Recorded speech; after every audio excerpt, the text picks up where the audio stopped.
If your life had a theme song that played every time you entered a room, what would it be? And do you dance to it in your head when no one's looking? Jimi Hendrix, Voodoo Child. And yes, I do. Why that one? I don't know. It's the first one that came to my mind. It was in my brain this morning when I woke up, and I was thinking of Hulk Hogan coming out and the whole NWO, and that was just a great song. Oh my goodness, man. I love it. I love it. Imagine that you're stuck in a DJ booth for 24 hours with only snacks and one artist's discography to keep you going. Whose music are you binge listening to? Prince. I should have known that. All day. Yeah, all day. You know, it's so funny too. He's got so much unreleased music. Yeah. Like if they really, I don't know what's the hold up, you know, obviously I think we talked a little bit about that, right? We found out a lot when people pass away, right? That's right. Yeah. I can only imagine what they're going through, right? Yeah. What little we talked about, right? Exactly. Exactly. Prince, okay. Yeah, I own enough Prince right now to go at least 24 hours. 24 hours? Yep. Of nothing but Prince? Yep, I could do it. Wow, man. Wow, okay. All right, I could dig that. Have you ever had a bomb moment? So what I mean by a bomb moment is that in your mind, you just knew that this song right here, this one right here, this the one. This the one that's going to get them out there. They're going to do it. Yeah. But as soon as you played the song, it was almost like Moses in the Red Sea and the dance floor party. Crickets. And it was crickets. It was crickets. Crickets in there, man. How did you, how did you recover from that awkward silence or that crickets? Man, you just got to get out of it quick. It happens. It happens all the time. I'm going down a certain path because I think it's working. They're loving it. And I have one more. I can give them in that same vein. And that one more didn't do it. Rob Bass, It Takes Two. That didn't do it. So I got to. Yeah.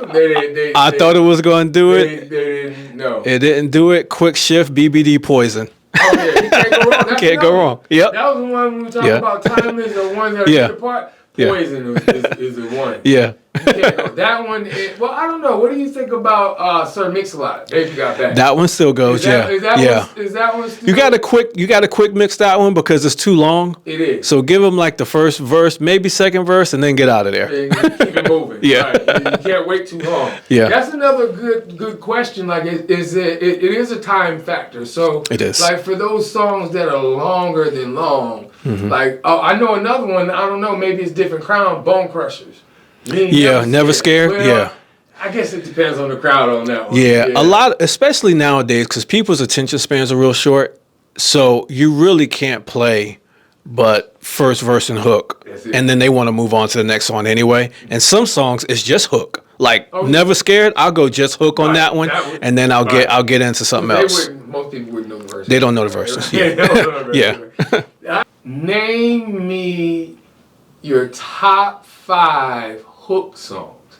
Now these are songs that, yes, we know the verse, but are better known just for the hook. And if we start the first part of the hook, people know the song instantly. Yeah. Wow.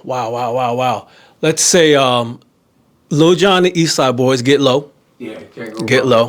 From the window. Yeah. Always. To the wild. Yeah. Always. They know that one. You know that one. Yep. Okay. I'll say newer song, Kanye West Carnival. It slaps. Really? I wasn't expecting it to, and then I played it. You to say that. When I play that song, it goes. But you can't get into the verses is terrible. Yeah. But just that hook goes hard. They love that one, man. Anything another hook heavy person is like Kesha. Remember Kesha? TikTok. Love girls. Anything that'll get girls singing along. Nicki Minaj, Starships. Oh yeah. They love that one. Girls love that one. Umbrella. Yeah. Oh, Empire State of Mind. Oh yeah. Yeah. Oh yeah. You wait till the end of the night. You have everybody singing along like it was Sweet Caroline. And, now it's Empire. Yep. They think they can sing when that one comes on. That's true. Right? Everybody think they can sing when that one comes on. You gotta turn it up real loud. Yeah. Okay. Reception. Right? So you're at the reception, and the bride and the groom are walking in, like you're introducing them for the first time. Yeah. Is there a special song? Is there a memorable moment? Yeah. Because some people don't come into just music; they do their own thing. Yeah. Talk to me about the most popular one for the entrances would be T.I. Bring 'Em Out. Everybody loves that. Okay. Yeah, they'll go. Okay, I wasn't expecting that. Yeah, T.I. Bring 'Em Out. They love to walk out to that one. That's the most popular. And then there's some other ones that we do here and there, but that's the most. It'll be like a Taylor Swift or something, but for the most part, that T.I. Bring 'Em Out, that it does both jobs. It gets everybody excited, and it gets the bride and groom ready to, take their shoes off. Okay. Welcome to Community Spotlight, brought to you by Bro Code TV Productions and hosted by the Bros. Join us on this dynamic journey as we shine the spotlight on local agents who are making a profound difference in their communities. These remarkable individuals bring creativity, wellness, and purpose to the forefront as they tackle challenges, nurture their families, and celebrate successes. In each episode, we explore their unique stories and initiatives, offering an inspiring glimpse into the world of community transformation. Get ready to be inspired by those who are leaving an undeniable mark on their neighborhoods. Oftentimes when I look at the names of those that are DJs, it's the other way. It's DJ Famous. It's not Famous the DJ. So that's really my first question. Like when I looked at your name, what was the thought process about the manner by which you framed your name? Because you're not DJ Famous. You're Famous the DJ. I'm the DJ. Yeah. Right? Yeah. You know what I mean? So talk to me about that. What was your thought process about the framing of your name? A couple things, man. So the famous part came from, I got my boy Jimmy. Okay. He called me famous because I used to wear these T-shirts that were like famous Stars and Straps, a brand by Travis Barker. Famous Stars T-shirt brand, big F's all over it and word famous. And he just saw me, said, "What's up, famous?" That was it. So it stuck. But Famous the DJ, I used to do shows with my boy Midas, and I would be the DJ, he would be the MC, and we kind of play off of each other, and bars, nightclubs, that kind of scene where I'm DJing and he's hosting and kind of, entertaining the crowd. But people would come up to him all night long asking him, "Hey, can you play this? Because he's the mouth, he's the one talking." And I'm the DJ. I'm the DJ, and he's getting all the attention and all the requests because he's entertaining people on the microphone, and I'm in the back, and they're asking him all the DJ-related questions, and it just became kind of like that Jazzy Jeff and the Fresh Prince. He's the DJ, I'm the rapper. It was just like Famous the DJ, Midas the MC. So let's get it clear. Let's be clear. Yeah, let's be clear. Famous is the DJ. Exactly. That makes sense. That's where it came from. Okay. All right. Yeah. So, for those that are listening, we are in the studio here in Queen City, Charlotte, Mecklenburg County, having a great time, and we're sitting down with Travis Bizzell, otherwise known as Famous the DJ. Right? So now that I understand the story, I gotta say it that way. Now that makes sense. The DJ. Right, the DJ, right? Just to be clear that not only is he famous, but he's the DJ, right? So let's be clear. But talk to me a little bit more, man. I'm glad that we got an opportunity to sit down. For those that are listening, man, not only is he Travis Bizzell, not only is he Famous the DJ, he's my nephew. Hey. I guess we could say that, right? He doesn't call me but nonetheless, man, just based on the hierarchy of this thing called family, right? That's how it's set up. That's technically who you are. That's technically who I am, right? As we look at this in this space. But I'm glad to have an opportunity to sit down with you, man. And we're using this session as an opportunity to let the world know just who you are, but it's bigger than just music. Yeah, man. So I guess my first question is, one, not just who is famous to DJ, but tell us a little bit more about where you're from and, man, how did you really start this journey with music? Man, I'm just a kid from Queens. That's it. Born in North Carolina, of course, but we moved to New York when I was very young, when I was in the first grade. So I lived in New York and New Jersey most of my life. So I'm just a kid from Queens, man. I grew up in Queens, New York, listening to the boombox on my grandmother's kitchen table. Yeah, that's where it all started for me. Boombox on Yeah. grandma's kitchen table. Yeah. Was that your first introduction to music? You know, how did music really come a part of your life? Yeah, it was that. And my grandmother had like the little radio with the cassette player on the kitchen table. You tune it in to Kiss FM at the time, and I can hear DJ Red Alert, on Saturday nights at 8 o'clock. But then my grandmother's husband, who we called Uncle T, even though he was my grandfather, in the basement of the house, he had a full bar, and a music sound system in the basement, like behind his bar. And he's from St. Thomas, I believe, somewhere in the West, Virgin Islands. And he always had his music going down there. He had his record players. He had a whole wall full of records, always down there playing his music. And when my mom and I and my brother, we lived with my grandparents at the time, that's where our space was mainly in the basement. It was a full, bedrooms and everything. So I was always down there with Uncle T, when he was down, and when he's off of work or on the weekends, down there with his music, his whatever he was drinking, and his cigarettes, whatever, and he was just playing music, jazz, reggae, Caribbean, soul, just everything. And that was really my first introduction, appreciation, for music that way. Yeah, I love it, man. So I know for me, my introduction was kind of like the Saturday morning cleanup. So I would hear my parents' music, music that meant most to them when it came to cleaning up the house. Because as soon as the music started playing on Saturday morning, it was time to get up. That's right. That's right. And do it. I assume you had similar stories. Yeah, we had Luther, we had Teddy P. Once you hear Teddy P going, that joy and pain, it's time. It was time to clean up. Yep. Ajax was it was time to put the Ajax in the tub. Exactly. And another thing with my mom was, so we lived in New York, but my mom's dad and that whole side of our family was still in North Carolina. So we would come to North Carolina in the summer driving.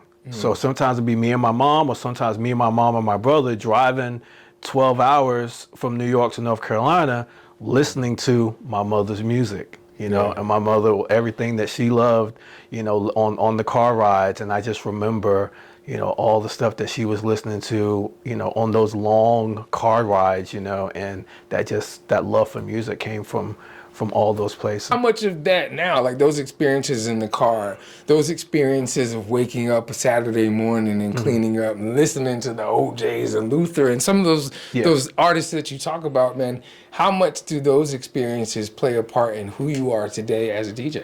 That's huge. That's huge, man, because especially in the wedding space, right? I'm doing weddings mostly, and I have the moms and the grandmas and the uncles, as well as the bride and their bridesmaids and brothers and sisters. So I'm able to tap into all different generations of music, and people may look at me, and I'm a little bit older than I look anyway.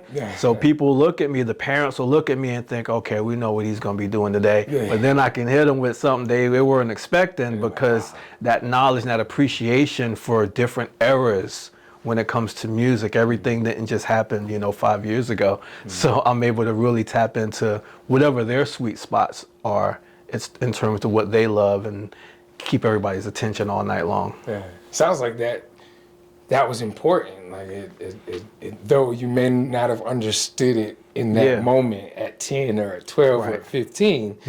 But it was that experience, or you being in that ecosystem, or having those experiences that added value. It really to did. your DJ experience now. And just my love of music, and I don't get to use it as a DJ as much, but I credit my mom with my love for Prince. Everyone who knows me knows I'm a huge Prince fan. I might be the biggest Prince fan in the world, but that was my mom, because my mom had Prince records that I wasn't old enough to be listening to.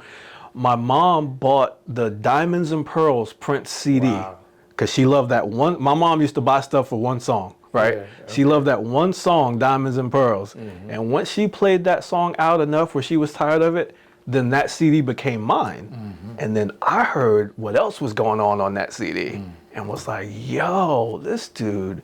And then I went back into the Prince catalog, and that's what started the whole thing for me. So, Famous, we got to talk about that just for a moment, right? Because we got to think about it.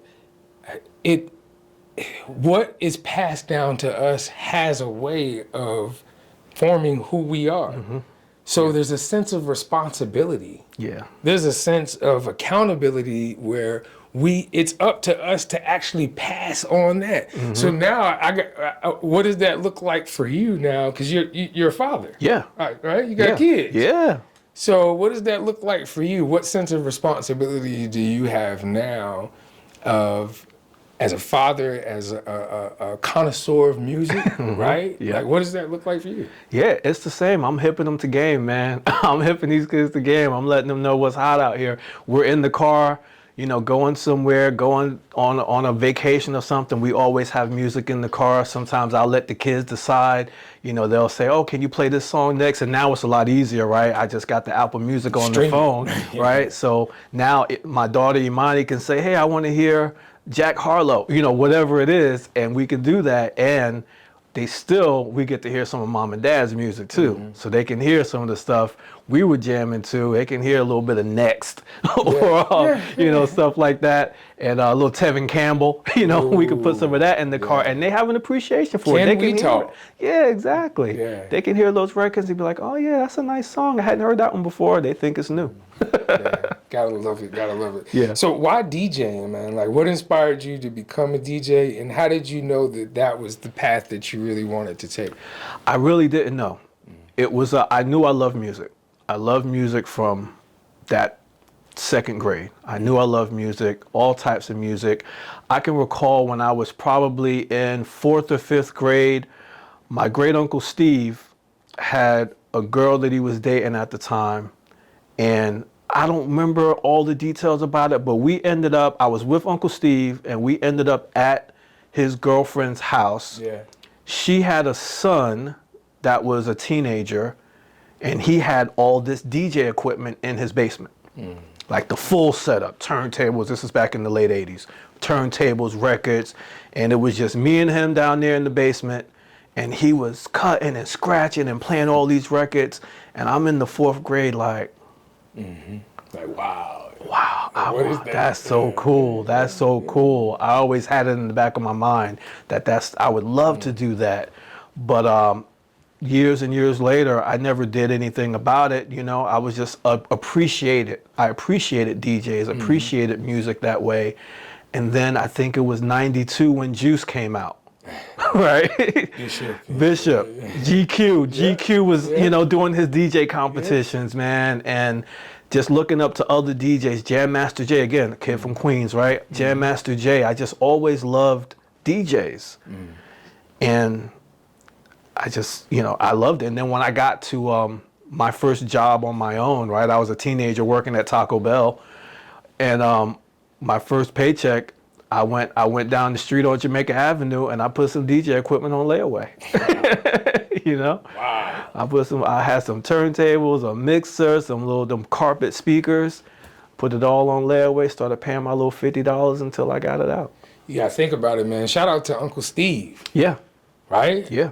We talk about, and I want to talk about that a little bit too, like the importance of mentorship, the importance of exposure, because man, Uncle Steve never would have had that awe moment as a 4th grader, right? Right. As a kid, right, with your mouth wide open as Uncle Steve is sitting there cutting and scratching, potentially. No, he wasn't the one scratching though. It was his girlfriend's son. Wow. He was a teenager. Okay. I don't remember how old he was. Yeah. But I was with Uncle Steve. That's how I got that exposure though, yeah. Wow. Yeah. And that probably hit home even more because this is a kid that's closer in age to you. Exactly.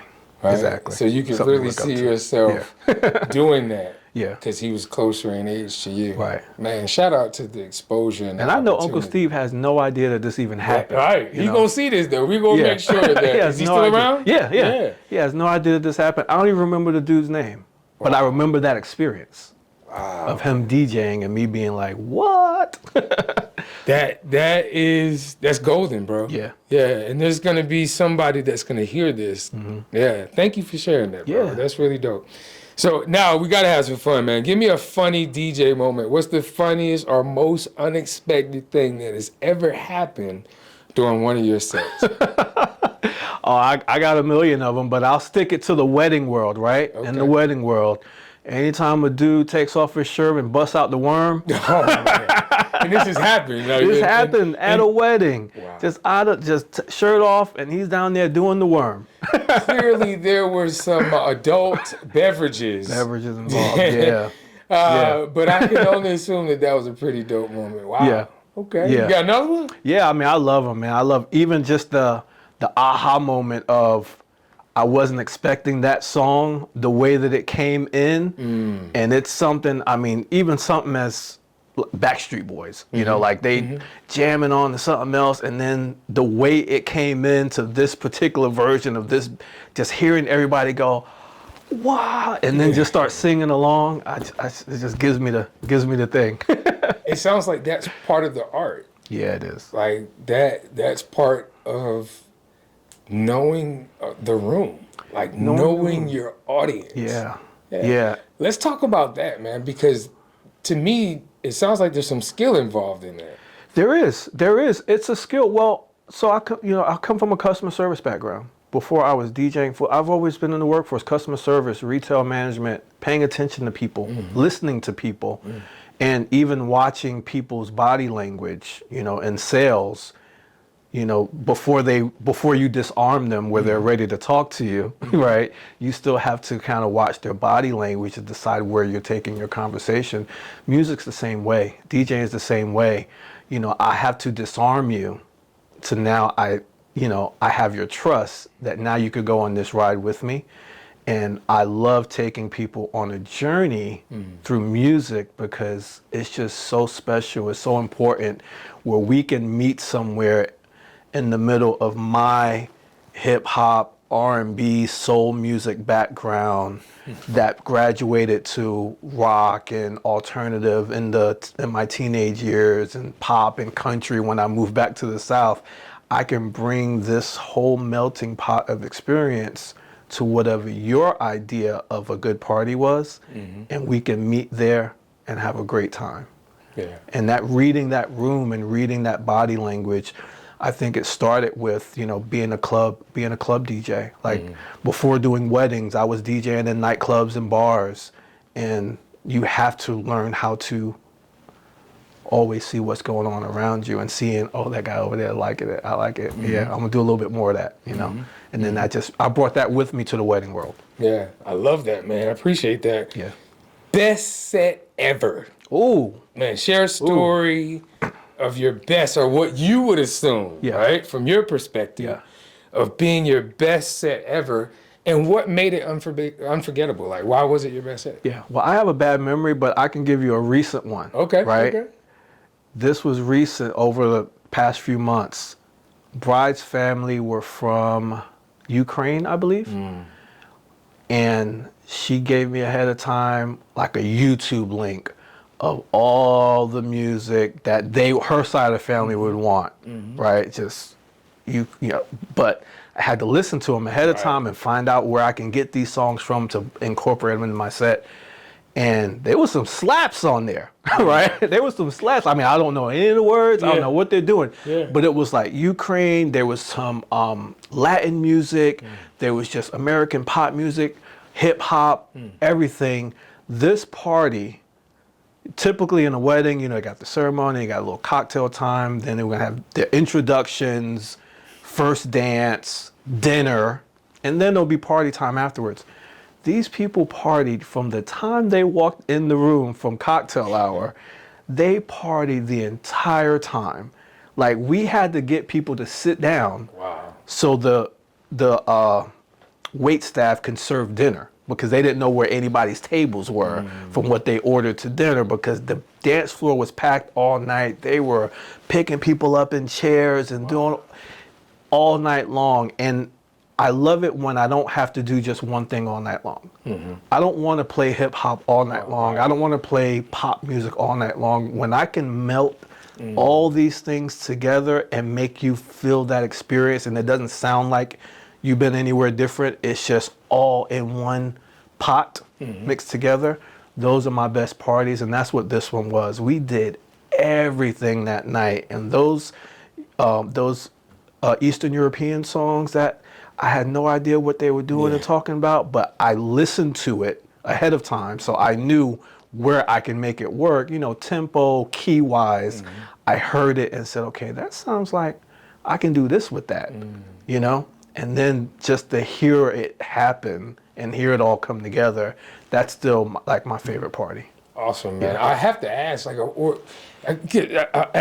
help paint the picture for me from a sound perspective. So are you able to now, and please excuse my ignorance, but what comes to mind is A-Rap money.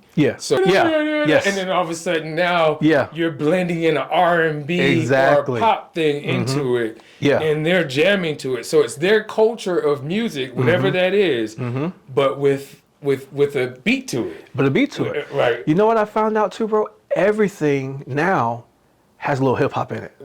Everything. It's a boom bap. Everything has that boom bap. You know, everything has the 808 on it now. Even a lot of the biggest country stars now, Morgan Wallen, 808 all through that. You know, Post Malone, 808s all through that. It all has a little thing of hip hop in it. So now my job is to introduce you to, you love this. This is what you love. Let me show you something else. I could get a two-step out of that. Exactly. Let me show you where this came from. Right. Let me show you where this came from now. I can dig that, man. Right, because now my horizon's been broadened. Now let me do the same thing for you. Let me show you my side. And then I can only assume it also seems, I can assume, and please correct me if I'm wrong, a sense of accomplishment when you're able to do that. Like so you're telling me I took this that was way over here to the left, well, assumably, right? And then something that, man, I don't listen to this at all. Like, I wouldn't even understand what it is. And then found a sweet spot, if you may, or created a pot of gumbo. Yes, that's what it is. That you were able now to take a hint of this. Wow, man. And sprinkle in a little bit of, I forgot about that jam. Sprinkle a little bit of that in there. And then took a little Prince. Like, so let me take a little bit of what mom taught me. And give them some of what mom gave me. Wow, that sounds like a perfect set. It is. It is. It's one of those sets where I feel like afterwards I should have the Ric Flair belt. Just like, yo, I did that. I did that. I love it. We're going to talk more about that, man, when we come back. Man, we've talked about it a lot, Trav. I want to get into a little bit more about music and how, and if at all, it was used as an outlet, you know, as far as music being an outlet for you. Specific moments in your life where it became a way to express yourself or to cope with new things, areas, opportunities, or people.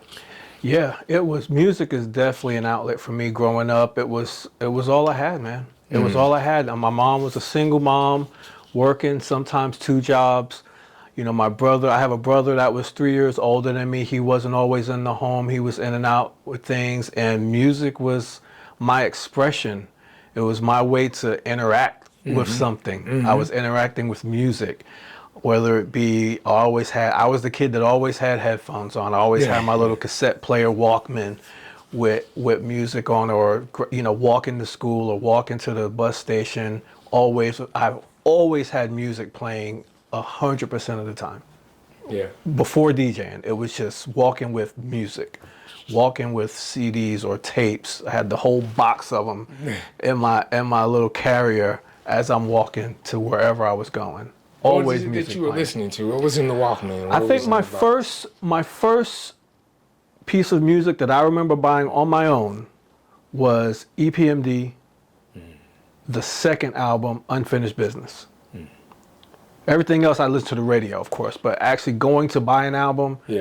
The first one I remember is EPMD, Unfinished Business. Those dudes, man, just the way the way they dressed, they were hip, the little fisherman caps on, the album cover, they were outside with their car. One had like an IROC and I forgot what, a Trans Am or something. It was just cool the way they talked their talk. And that was one of my favorite things. EPMD, and then of course Run DMC. And then I got to like 89 and I was in summer camp. My mom used to work in Harlem at this doctor's office. We lived in New Jersey at the time. So she would drive to work every day in Harlem. During the summer, she put me in the summer camp in Harlem around the corner from where she worked at. So we would drive over together in the mornings. And there was this dude at the summer camp, introduced me to NWA. Changed my life. Changed my life, man. Once I heard what was going on over there, you know, I was on Run DMC, Public Enemy, you know, EPMD. And then I heard NWA. I was like, wow, wow. So yeah, music's always. And my mom, she was cool with this. She knew that I was, even at that age, middle school, I was mature enough to understand the entertainment aspect of it, that I wasn't going to take what I was listening to and, you know, be literal with it. Yeah, and be literal with it. She would just kind of make one of those comments, oh, what are you listening to? That kind of thing. Or you let your mom hear that? That's what she would say. But she never, you know, forbade me from listening to it and things like that. So it really opened me up. Yeah.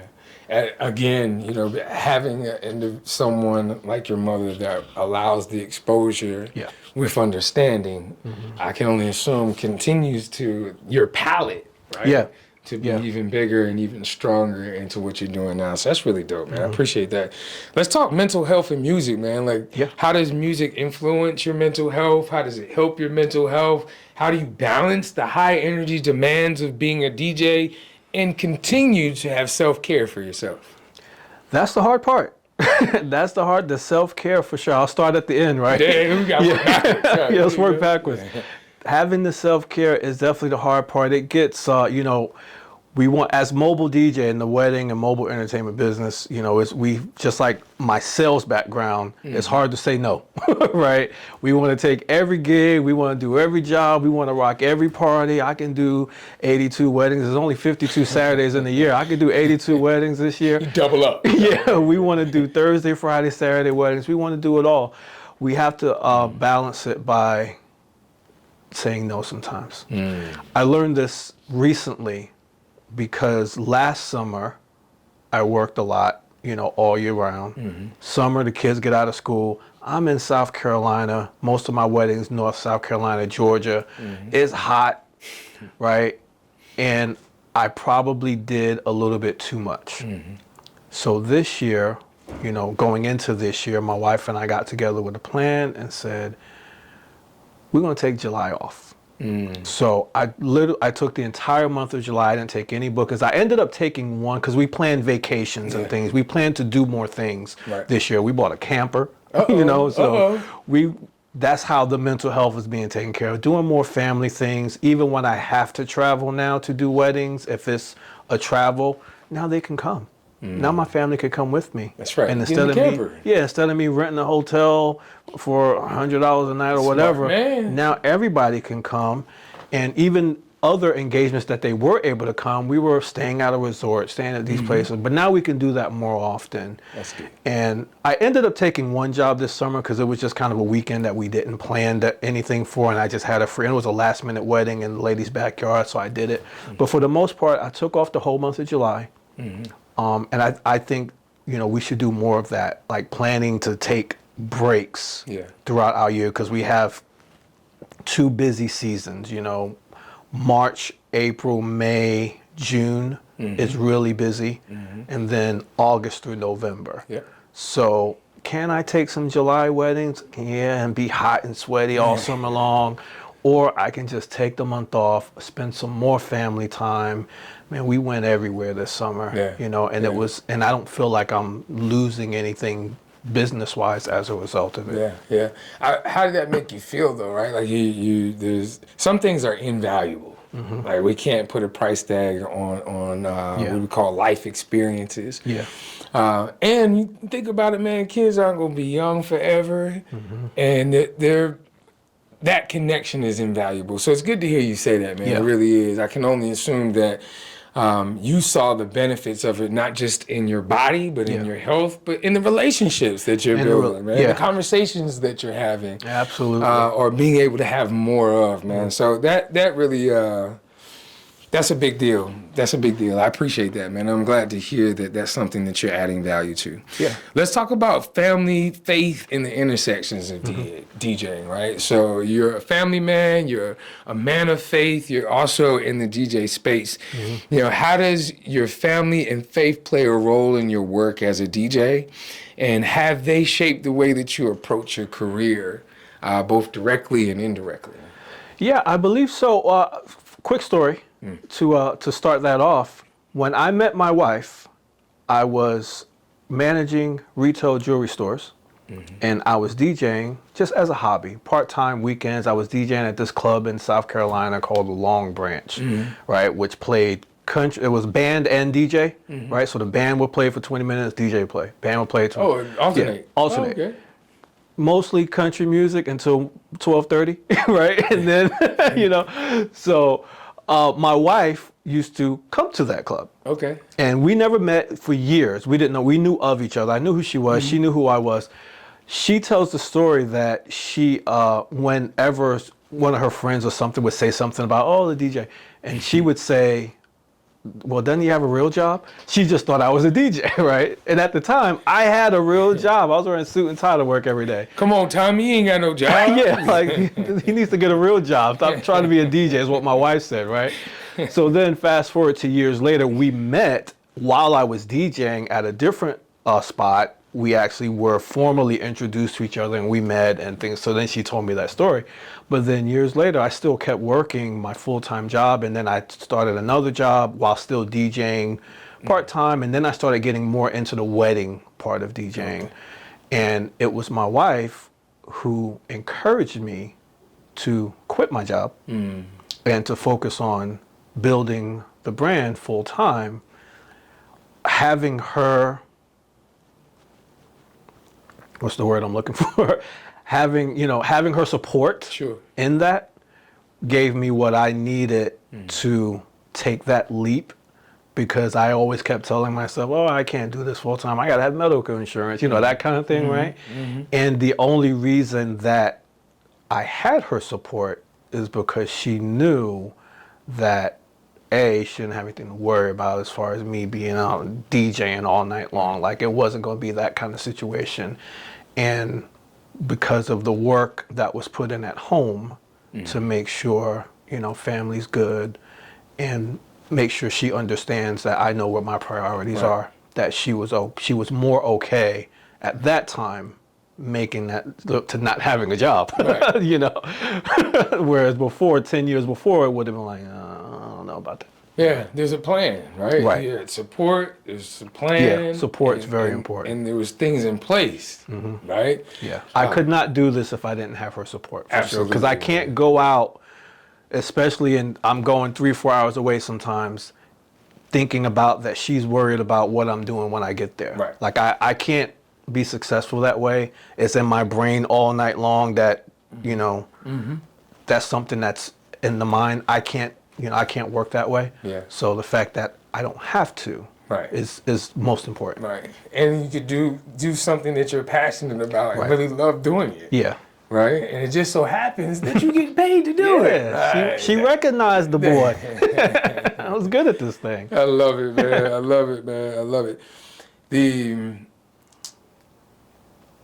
The ability to give people experiences that are memorable. Yes. Do you believe that is a gift? Do you believe that is something that should be admirable? Do you believe that is something that is invaluable, like giving people memories, giving people lasting memories, and you having the power to do that. Yeah. Like, how important is that to you? That's the main thing. That's the main thing. You can get anybody to come play some songs at your wedding and push the button when it's time to push the first dance. But the memorable experiences, it's important to me. Didn't have a whole lot of memorable experiences. I don't remember any birthday parties.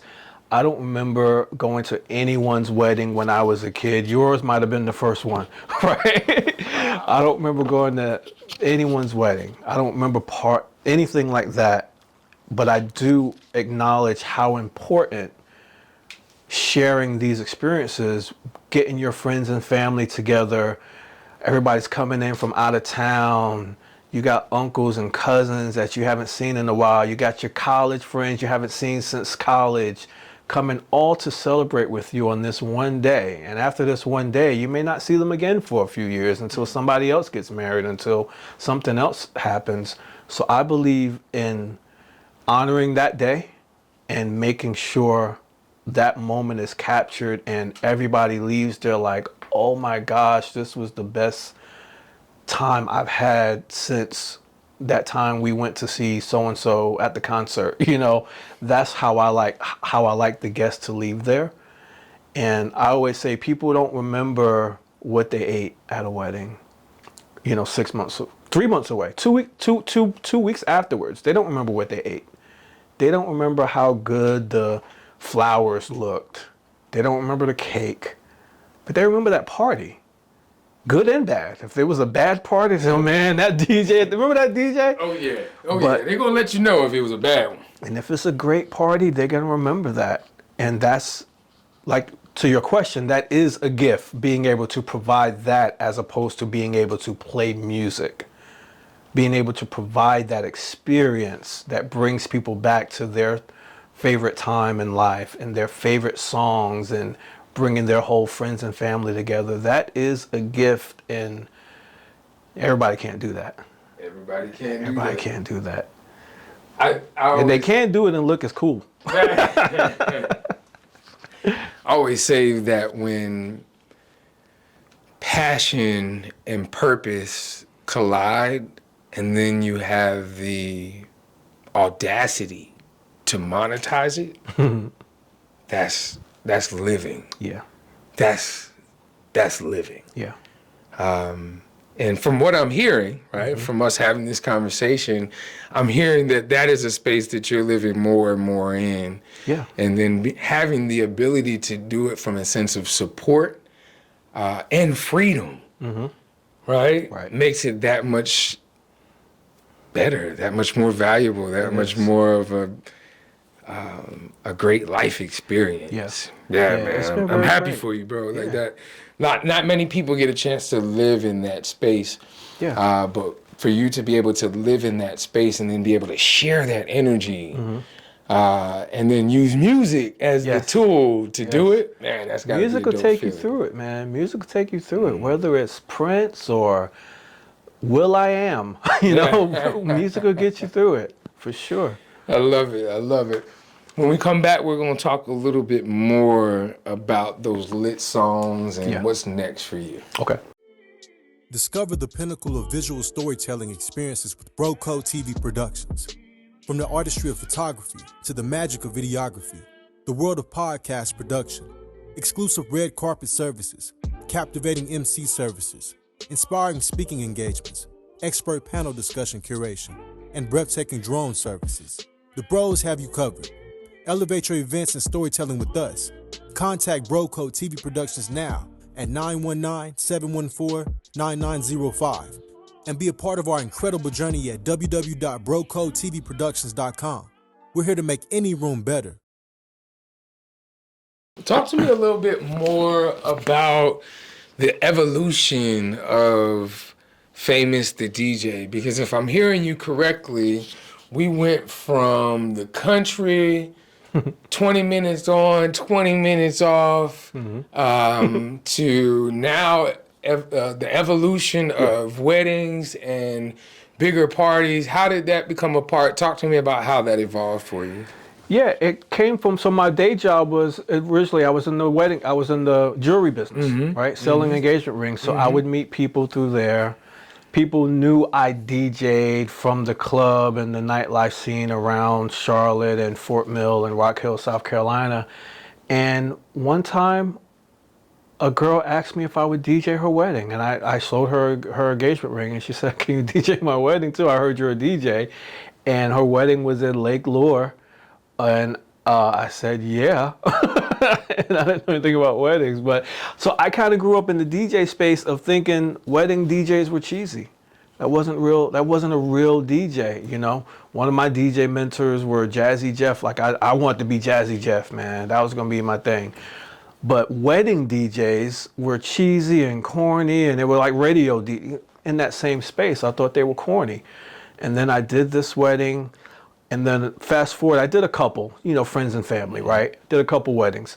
Then fast forward to, we moved to Asheville, North Carolina for a couple years on a project because my company was opening a new location in Asheville. They wanted me to go out there, get the store open. They paid for us to relocate, all that stuff, right? So while I'm out there, I'm looking for work. I'm looking for DJ work too. This guy I ended up doing a gig with was a DJ in the area. He said, "Hey, you should talk to Ben. Ben has a DJ company out here, and he does all the DJs out here work for Ben, basically." And Ben has a company in the Asheville area called Sound Extreme Entertainment, and that's primarily weddings. And me and Ben went out to breakfast at Cracker Barrel. And shout out to Cracker Barrel. yeah, and we talked about it, and he ended up throwing me some weddings, you know, paying me $400 a wedding. Okay. You know, and I'm still working my full-time job. I'm still traveling back to Rock Hill on the weekends when I'm not DJing weddings to work at the same club bar for $100 or whatever it was that I'm driving 2 hours to get to it. But then I started doing more weddings out in the Asheville area. That's like wedding central out there for the Carolinas, right? So I'm doing more and more weddings under the Sound Extreme umbrella, where all I had to do was go in there, plug in and play. They did all the paperwork, they did all the contracts, all that stuff. And I just had to rock weddings. And I'm taking that experience I have from the club atmosphere, from the nightlife, and bringing that into the wedding space where it didn't have to be corny. It didn't have to be those same cheesy wedding DJ guys. And I learned a lot. I learned a lot working, you know, under that company. And I learned, you know, a little bit about the business end of it. So when we moved back to South Carolina, I said, I think I could start my own wedding company. I could start my own DJ company. And just at the same time that idea occurred, I started getting Facebook ads from something called the DJ's Vault that was just going to be starting up around that same, you know, a month from now. The DJ's Vault is coming. And I knew nothing about Facebook ads at the time. I'm just wondering, how does this thing know I'm a DJ? Like, why am I seeing this, right? Yeah, I had no idea. And I was already starting to build my own website. I had done it myself, all this stuff. And then once the DJ's Vault opened, it was just like education about how to have a DJ company. And it was just months and months and months of me consuming all of this information from other DJ companies and other company owners. And I just started building upon that and using my own experiences to make sure when I did get a wedding, the few I had at that time, that I just went all out, and it was just crazy outgoing experiences, not like anyone's ever experienced at a wedding before. And that became my lane. And then, you know, now we're 5 years later with my own company, and now I have, you know, 3 or 4 DJs working for me, you know, when I need them to. And that's how this thing started going. Man, thank you for sharing that. Let's talk a little bit more about that space, because if I just heard you correctly, not only have you found a space to benefit you, whether from a passion perspective, purpose perspective, sharing experience, even monetizing, but you even have opened up space for others. Yeah. to share in that same feeling, right? And to give others that same feeling.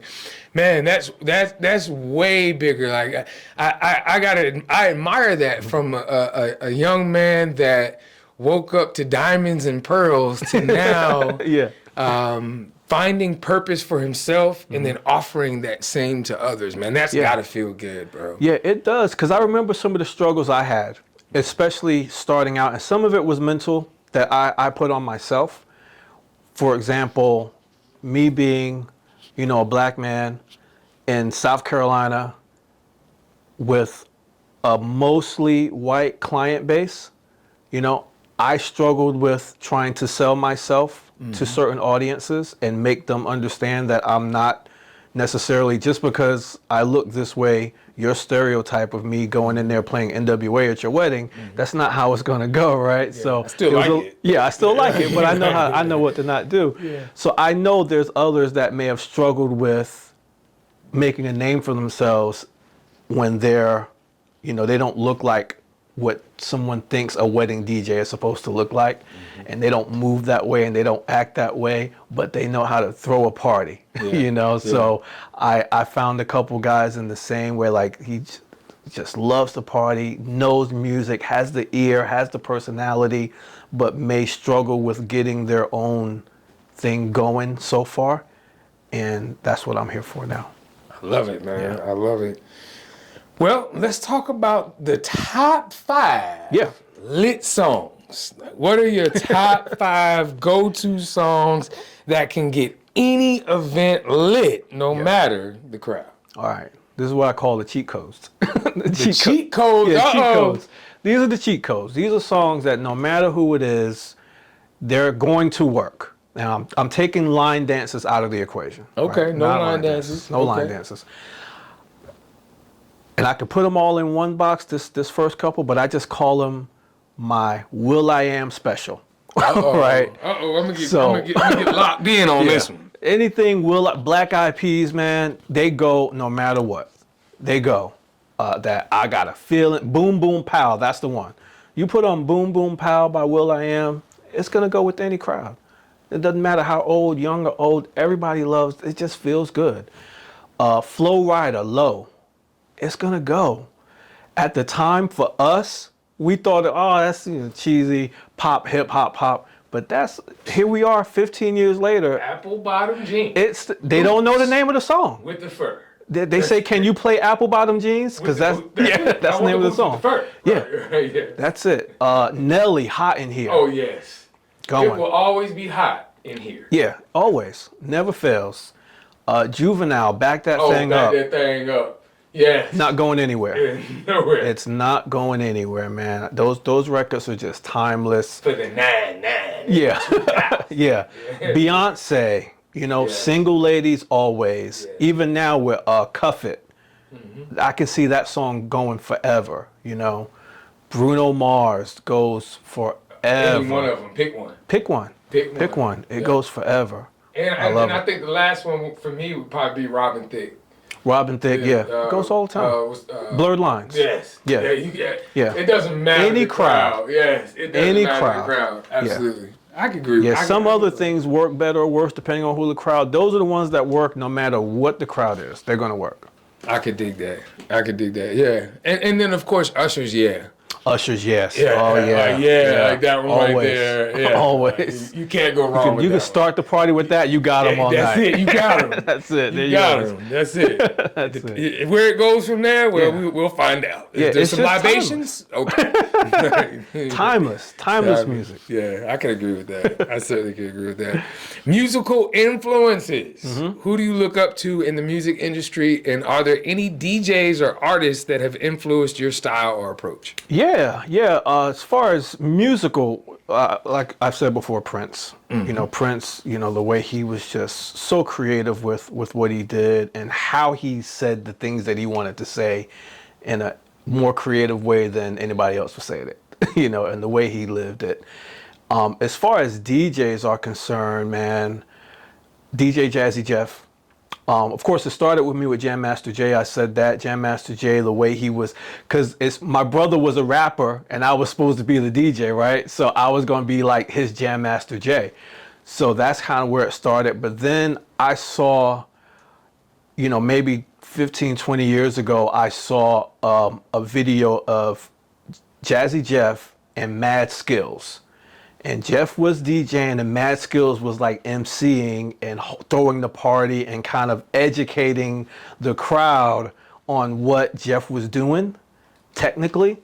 And I was like, wow, I didn't even, I knew a little bit of what Jazzy, we know it from the Fresh Prince and Jazzy Jeff, but as far as his technical skill, everybody knew the Peter Piper routine that he did. Mm-hmm.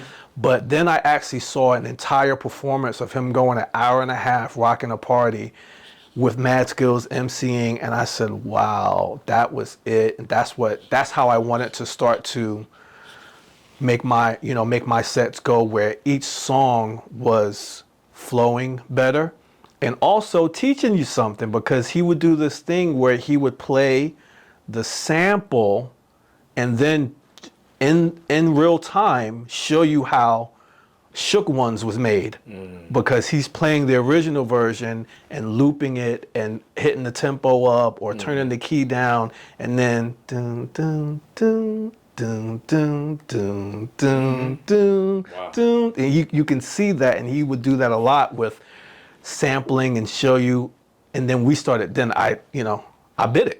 So we started doing. I gotta take that. Yeah, me and Midas started doing that. We started calling it Hip Hop 101.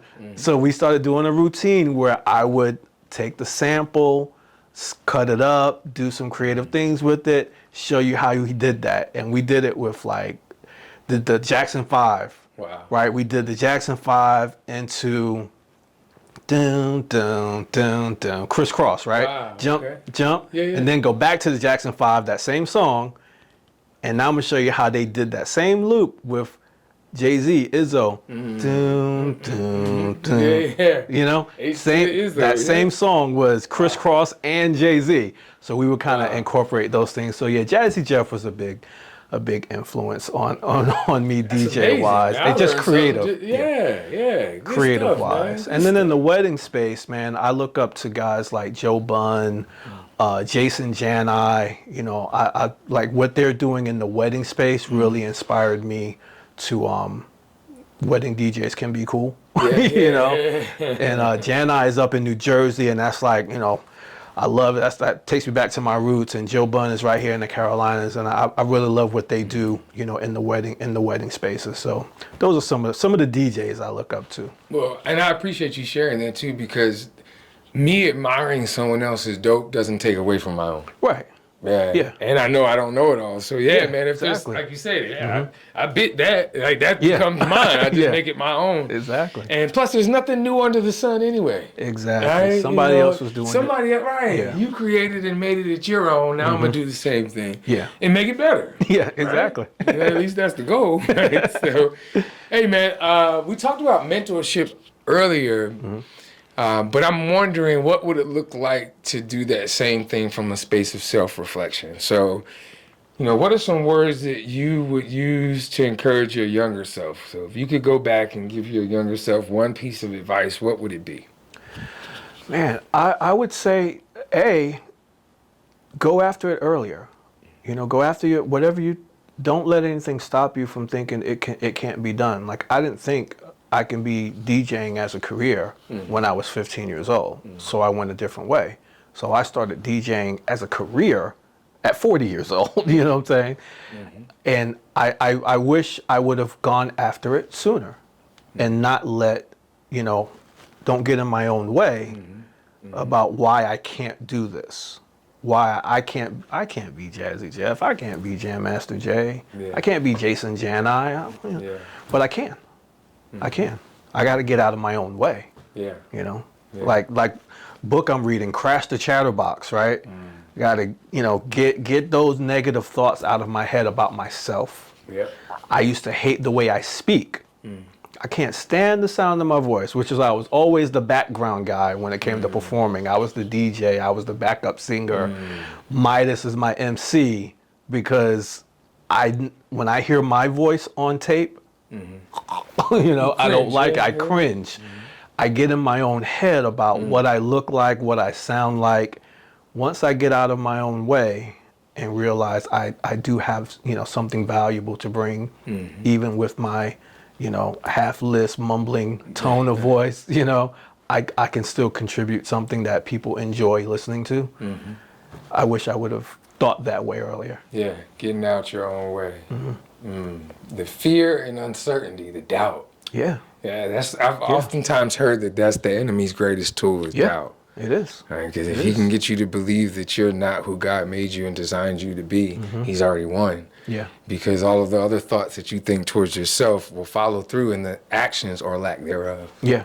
Yeah. And he knows that. Right? So, and then that voice gets louder. You listening to me now? Let me talk some more. Yeah. Me and fellas always talk about that 8-pound lump between your two shoulders. Yeah. Right? You know, i.e. your head, right? You know, and how that is the beginning or the end of all things great. Yeah. What are you gonna fill it with? Yeah. You know? Yeah. You're gonna fill it with. That's good, man. I appreciate that. I appreciate this conversation too.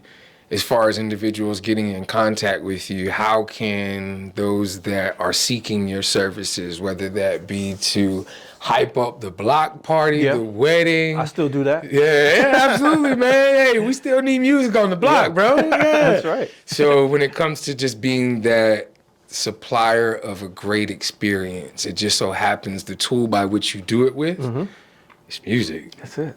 You know, how can people connect with you, hire you, all that good stuff? FMG Event Company. FMGEventCompany.com is the website. We're on all the social medias at FMG Event Co. That's it. Sounds pretty simple to me. We'll pop that up on the screen so people will know as you say it and go from there. Is there you personally, do you have anything that you want people to connect with personally? Or are we sticking to FMG? Well, my personal is also Famous the DJ. Okay, I was going to say, Famous man, do you want them to connect with you personally? Yes, please. And what platforms is that on Instagram? That's on Instagram at Famous the DJ, and I'm on Facebook, of course, just my name, Travis Bazell, and then FMG Event Co. on Facebook and Instagram for the business. I love it, man. Yeah. Another one, we're here with Famous the DJ. The DJ. That's right. You got to pause. Comma, the DJ. The DJ. That's right. Slight pause. But please reach out to him. He is curating spaces, building memorable moments full of love, joy, compassion, and just kindness towards others, man. And really taking life experiences through the joy of music to a whole nother level. That's right. So please reach out to my brother, my nephew, and Famous. Yes. The DJ. That's right. It's your boy, Bro Troy. We'll be right back here on the Bro Code Show for more episodes. Please continue to follow our platform for everything personal development and wellness. Go to www.brocodetvproductions.com. Till the next time. This is a top-notch experience from beginning to end. We had conversations on the phone to discuss the plan, what the vision was. And then Troy hit me with the email with the whole outline of what we're going to do. Everything was worked out and timeline was executed impeccably. Loved it.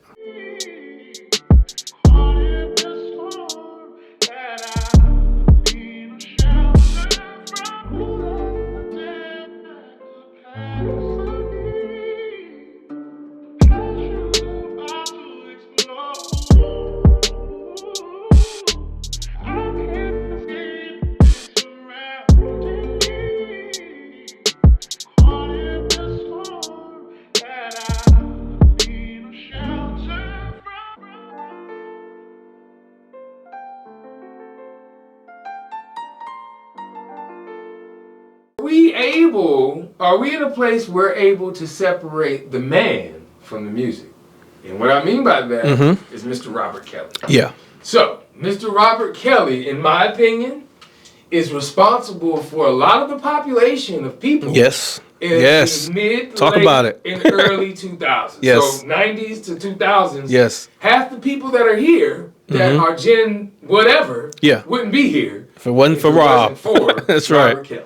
Yeah. So, are you, I'd love to hear your thoughts on the ability to separate the man and the music. Yeah. Me personally, I can do that. It's been going on from the beginning of time. From the beginning of entertainment, not just music, not just black music, entertainment in general. There's been some horrible men out here doing horrible things, but they have a slap, or they have a great movie, or, Godfather was great no matter what, Marlon Brando, you know what I'm saying? It's always been there. Jerry Lee Lewis, James Brown, it's always been there. Martin. Yeah, exactly. But not just music, but go ahead. Exactly. There's always been some bad people doing questionable things, and we turn the blind eye to it if it suits us, right? I could tell you what happens when that Ignition remix comes on at a wedding, and this is another one of those, it don't matter, black, white, Ignition remix comes on, it goes. Now, I don't play it unless it's requested. Like, I don't take, even though I love it, but when I see it on the list, I'm like, yes. Yeah, right. I know I know we good. Separated the man. Exactly. So that's pretty much the only one that gets played at weddings anyway, as far as R. Kelly goes. But same thing with Kanye West. I have one coming up where the bride told me, she's like, we love it, but I know some of my family, so we're not going to do Kanye West. They don't want to do Diddy, and they don't want to do R. Kelly. Yeah. And for the same reason, they were like, we love their music, but some of our family. And we don't want no smoke. They don't want, exactly. We want this day to be exactly. for the right reason. Yeah. Me personally, I'm rolling with whatever the slaps are. If it makes you feel good, I'm here for it, because I know, that's what it is. And whatever they did on their own time, I wasn't there for it. And that was after that song became a memory for me. Right. Like, I got to take away that memory from me because they foolish? Right, That's exactly. Not fair to me. Yeah. This one has nothing to do with the other, but I love Carl Thomas' Submarine. Like, yes. That's my song. Yes. When that song comes on, I don't care where I'm at. I don't care what's going on. I could be on aisle 5 at Wally World. Guess what? We're going to two-step and we're going to do it. And I don't care who comes down the aisle. I'll dance with you. Famous the DJ. Yo. Man, look, we talked about a whole lot. We're landing this plane. I'm curious, what's next on the horizon, man? What does the next couple of years look like for Famous the DJ? What goals and dreams are we looking to bring to life? All kinds of things, man. We're going to take this show on the road. We'll be making this a destination DJ type of situation, so we won't be limited to just the Carolinas. We'll be into Georgia, Florida. If you need a DJ for your wedding, no matter where you are, we'll be able to travel to you and make a destination wedding, make a party wherever you want your party to be. Also really excited about my opportunities working with Crate Hackers and The Future DJ. Look out for that. It's an awesome company, an awesome newsletter with The Future DJ that we work on every week. And looking forward to diving into some more DJ related content in the space of health and wellness.